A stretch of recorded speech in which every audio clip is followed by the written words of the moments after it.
Ici Pays Basque. Pour bien commencer la journée, Ici Matin. Emmanuel de la Fibre 64, le GPS sur smartphone fait aujourd'hui partie du quotidien de nombreux conducteurs. Concrètement, qu'est-ce que ces applications ont apporté ? Le GPS, le Global Positioning System en anglais, permet de vous situer de façon précise grâce à un satellite. Le GPS a rendu la navigation beaucoup plus simple et beaucoup plus accessible, notamment depuis qu'on peut l'embarquer sur un téléphone portable. N'importe qui peut désormais trouver son chemin en quelques secondes sans connaissance particulière de la route. Des applications comme Mappy, Google Maps, Waze ou Plan, par exemple, proposent des itinéraires clairs et actualisées en permanence. Elles tiennent compte du trafic, des accidents, des travaux ou encore des routes fermées.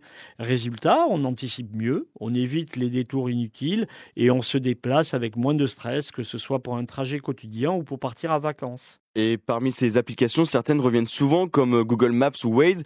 Quelles sont leurs principales différences ? Alors les deux servent à se déplacer, mais leur approche est différente. Google Maps est une application très complète. Elle permet de se repérer en voiture, mais aussi à pied, en vélo ou en utilisant les transports en commun.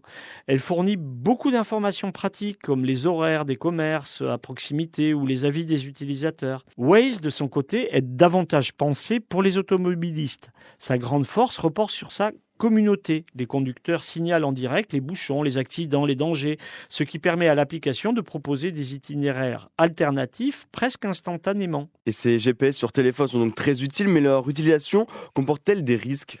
Oui, c'est un point important. Le GPS est une aide à la conduite, mais il ne doit jamais détourner l'attention du conducteur.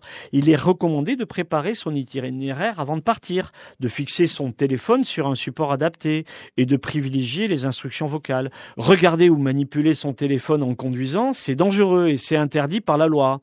Enfin, même avec un GPS, il faut rester attentif à la signalisation et aux conditions de circulation.